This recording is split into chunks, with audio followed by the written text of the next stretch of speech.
مساكم الله بالخير. غيبنا عليكم وطولنا غيابنا، قد هو الوضع ذي لقانا مغيبين. هذه الثنتين القصائد بدع الشيخ أحمد صالح أبو صريمة، أرسلها للشيخ عبد الله محمد الخشل. أحمد صالح أبو صريمة بدع وهو يقول: بدعنا بذكر الله في كل مستهل، في البوح والكتمان والسر والجهار، وسبحان ذي الهدى هدى، والنظل ظل كريم العطاء ما خاب من بالله استجار. خلق كل كائن حي في الكون واكتفل بالارزاق فوق الارض والجو والبحار. من تفكر الايات وتامل انذهل، عرف قدرة الله في اختلاقه والابتكار. يكفي من تامل يرى كيف قد جعل نهاره يلج في الليل، والليل في النهار له الحمد ما غيم وما برقه اشتعل. وسقت سيوله وروت الزرع والثمار، وذا الحين يا ساري قد المشرق اتكل طريقك على أرض السلف والعرف والقرار. أنا من بلد معدوم من ضربها المثل، رجال الحظى يدخلوا بارده وحار. أنا من بلد معدوم من ضربها المثل، رجال الحظى ذي يدخلوا بارده وحار. وعند القبائل والحكومة لها ثقل وشيمة وقيمة، عبد الليال واعتبار. بلد قيفها المسند لمن حل وارتحل، وصرح الكرم والجود والديار. وسلم على مقدام لاصحاب العول ابو نجم ما ثارت وما لمت المثار. وسلم على مقدام لاصحاب العول ابو نجم ما ثارت وما لمت المثار. كما الخشل قيفه كابت الحد والجبل، ومن ضمن قادتها وشعارها الكبار. ولا خير منه من يهوجس ومن زمل، سواء من كبار القوم ولا من الصغار ولي فخر. لا رسلت العبارات والجمل، ابو نجم زاد المقيفه مجد وافتخار. بصبيان يكله واهلها يضرب المثل، وصون اللزم والضم والجار والجوار. رجال الخطر لا جاهم المعركه همل، ولا قط لانه خوف لو لانه الحجار. في اشعابها اتهاوت جنود اكبر الدول، وصارت فريسه للذيابه وللنمار. بربه قال في اشعابها تهاوت جنود اكبر الدول، وصارت فريسه للذيابه وللنمار. حزوم الطوارف في البلاجيك والشعل سلبهم كفيله تردع الميج والعيار. وابو نجم لا جارت حميله وهو جمل، ولا الهيم يخشى الحمل لاقى الثقل وجار. جعل برجه الميزان لا يجعل حمل، ويمناه تاخذ صفحته ليست اليسار. ويلخش لعبد الله لعل البلد، لعل في الوضع الاول ما عرف امن وازدهار. قفل الحزبيه والحزن والخوف والشغل والارهاب والتخريب والحرب والدمار. غزت تنظمه يا خشل بالكذب والحيل، وفكر اجنبي جاء صاحبه باسم مستعار. ودعوة تحزب شتت الكل والكمل، وهدم منازل عامره واصبحت قفال. ويا رب دارا من قفا جاهل انتكل، ودخل دموع الحزن والموت كل دار. بربه بعض الجهال السفهاء يدبر على اهله واصحابه ويدخلهم جحر الحمار، وهو ما يسوى التاليه من الغنم. قال: ويا رب دارا من قفا جاهل انتكل، ودخل دموع الحزن والموت كل دار. ودمع الثكالى جرح الخد والمقل، وليتام تقدح من غضب جوفها شرار. والهذي يرد الميت الحزن والزعل، والأعمار تفنى واخره جنة ونار. وصح ان وهم الحزبية حل واضمحل، وسارت وذي صدقهم دعاهم رحل وسار. ولا قلت قد بايسلم الريف والعزل من الخوف والتجويع والهم والحصار. تشوف ان عاد الجهل بارك ولا رحل، وثار ان عاد الثار فيها طلع وثار. وقل الوفاء والريع واللوم والخجل والإحسان والمعروف يا خشل والوقار. وكانت قيفه الأمن والأمل، وكان القريشي خير ناصح ومستشار.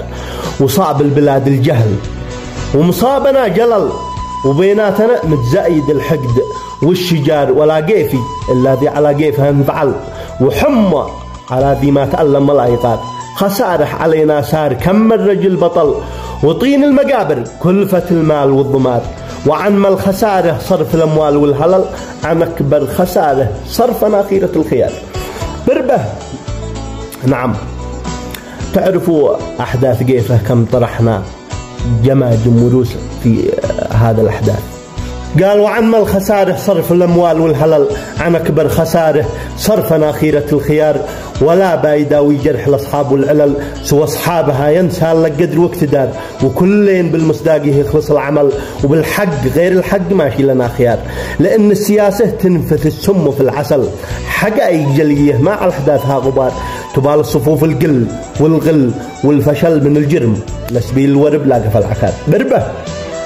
نعم قال لأن السياسة تنفث السم في العسل، حقائق جلية ما على أحداثها غبار، تبال الصفوف القل والقل والفشل من الجرم، لسبيل الورب لاقى في العكار، تنوم البشر ونسهر الطرف والسبل، ونوم الليالي فز من محجره وطار، صلاتي على طه النبي باهي الخصل، أداد الثواني في الليالي وفي النهار، وما راعده زرجم وما برقها اشتعل، ولمت وصبت فوقنا قنوة في المثار.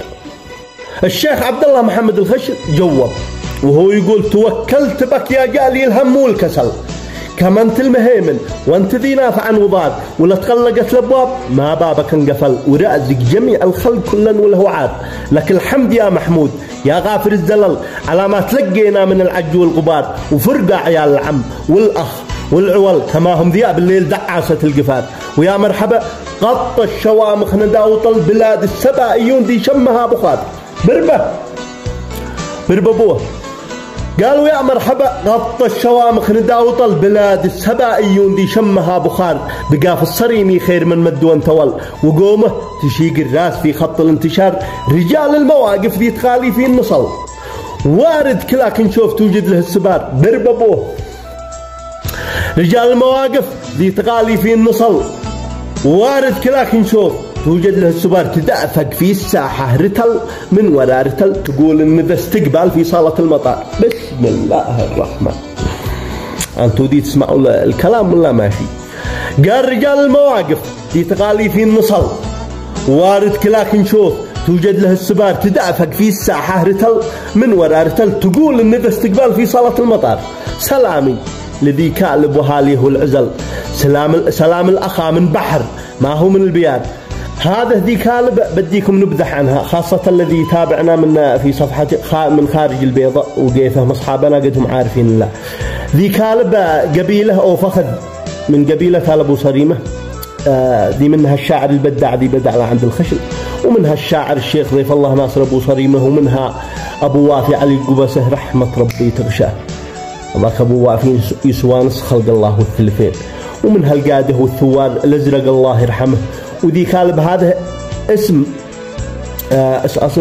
اسمهم أبو أهل أبو راس، مصانجين يصانجوه في دوله وفي قبيله. وكلمة ذي كالب هذا كلمة ذي هي إشارة يعني كلمة حميرية وسبائية، كانت تطلق على كثير من مناطق اليمن، مثلا ذي ناعم، ذي كالب، ذي الحود، ذي حرمان في يريم، فهذا المناطق أي كلمة في هذه تجي، وأن هذا المنطقة سكنوا فيها آثار وسكنوا فيها ملوك. المهم عاد بنطول شيء، بنرجع القصيدة. قال سلامي ذي كالب وهاليه والعزل، سلام الأخا من بحر ما هو من البياد، صبرنا ويا كم ناس تصبر لما حصل، وكم في القبائل مثلنا دفه القطار، مصايب عيال الويل ذي جابة الشلل، خلايا أمريكية وبصره قندهار، جواسيس ما حد خاف ربه ولا عدل، من الجو طيارات والقاعة انتحار، وهم قيفه الجمالة الدومية جمل، من الصومعة وبين وشبه زنجبار، وصلوا على المختار ما برقها اشتعل، وممسة سيول الصيف تنسح على الحرارة. سلامتكم.